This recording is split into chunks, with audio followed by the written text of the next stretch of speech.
تو حضور نے فرمایا صحابہ کو مخاطب ہو کہ صحابہ جانتے ہو مفلس کون ہے؟ تو انہوں نے کہا حضور مفلس وہی ہے جس کے پاس نہ درہم و دینار ہیں اور نہ کوئی ساز و سامان زندگی ہے۔ فرمایا میری امت میں مفلس وہ ہے جو قیامت کے دن آئے گا تو اس کے پاس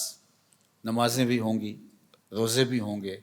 زکوٰۃ ادا کی ہوئی اس کا ثواب بھی اس کے پاس ہوگا، یعنی اس کے پاس یہ سارے ذخیرے ہوں گے، حج کیا ہوگا، لوگوں کی مدد کی ہوگی، نصرت و اعانت کی ہوگی، بہت سارے اعمال خیر کا ذخیرہ لے کر کے وہ حشر کے میدان میں آئے گا، لیکن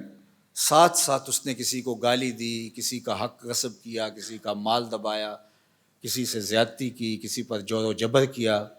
کسی پر تہمت لگائی، کسی کو الزام دھرا، تو یہ بھی اس نے ساتھ ساتھ گناہ کیے ہوں گے۔ تو یہ سارے اپنا اپنا حق لینے کے لیے کھڑے ہوں گے۔ اب قیامت کے دن جو سکہ رائج الوقت ہوگا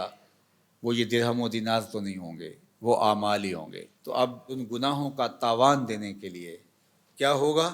فیوتا ھذا من حسناتہ و ھذا من حسناتہ،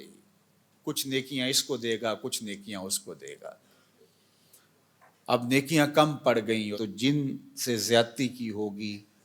ان کے گناہ اس کے کھاتے میں ڈال دیے جائیں گے، ان کے جرم، ان کی بدکاریاں، ان کے کیے ہوئے اعمال بد اس کے کھاتے میں ڈال دیے جائیں گے اور پھر گھسیٹ کے آتش دوزخ میں پھینک دیا جائے گا۔ فرمایا کسی نے مفلس دیکھنا ہے تو یہ کھڑا ہے، نمازیں پڑھی، روزے رکھے، زکاتیں دیں، حج کیا، دیگر اعمال خیر بجا لاتا رہا اور بڑے بڑے عمل لے کر آیا، لیکن یہاں اپنی نیکیاں دینی ہوں گی۔ اگر کسی نے ایک درہم کا چھٹا حصہ کسی کا دبا لیا، غصب کر لیا، قرض لیا نہیں دیا، جبراً چھین لیا، دھوکہ کیا، فراڈ کیا، 2 نمبر مال کے ذریعے سے درہم کا چھٹا حصہ ہتھیا لیا، 700 نمازیں جو جماعت کے ساتھ پڑھی ہیں دینی پڑے گی۔ اور جو سویر سے لے کر شام تک دونوں ہاتھوں سے اللہ کی مخلوق کو لوٹ رہا ہے، ذرا دیکھے قیامت کے دن اس سے بڑا مفلس کون ہوگا؟ اب اس کے پلے کچھ بھی نہیں ہے۔ حضرت ثوبان کہتے ہیں کہ اللہ کے محبوب نے ارشاد فرمایا، میں اپنی امت کے ان لوگوں کو جانتا ہوں جب قیامت کے دن آئیں گے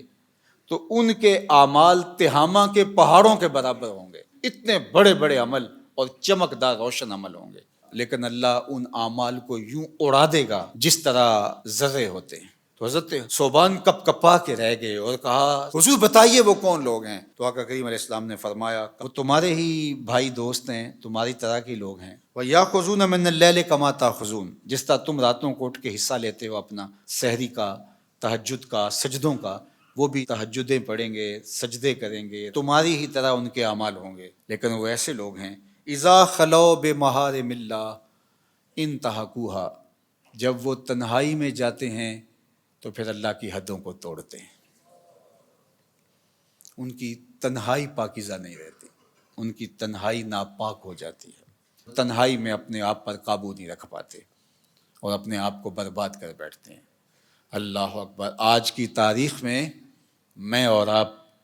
یہ موبائل کا جو فتنہ ہے، سوشل میڈیا کا فتنہ، اس حوالے سے اپنی تنہائیوں کی پاکیزگی کا سامان کریں۔ یہ ایک ایسا فتنہ اس دور میں ہماری نوجوان نسل کے ہاتھوں میں آ گیا ہے کہ جس نے ان کی تنہائیوں کو پاکیزہ نہیں رہنے دیا، بلکہ اقبال نے تو کہا کہ نوجوان تو نوجوان رہے، از حیا بیگانہ پیرانے کہن، اس قوم کے بوڑھے بھی حیا کے جوہر سے خالی ہو گئے ہیں، تو پھر نوجوان کی کیا حالت ہوگی؟ اب یہ عمل، یہ ساری محنتیں، یہ تراویح، یہ تہجد، یہ سجدے، یہ رکوع، یہ قیام، یہ اعمال خیر، یہ صدقات، یہ کتنے کتنے کام ہیں، اگر پاکیزہ تنہائی نہیں رہتی ہے تو اللہ ان کو یوں اڑا دے گا جس طرح حبا منصورہ ہوتا ہے۔ تو اللہ تعالیٰ جل شانہ ہمیں اس بات کی توفیق دے کہ ہم قیامت کے لیے جو ذخیرہ جمع کر رہے ہیں وہاں ضائع نہ کریں اور حقوق العباد کا پورا خیال رکھیں۔ اللہ آپ کو بہتر جزا دے، اپنی پناہ اور امان اور حفاظتوں کا حصار دے۔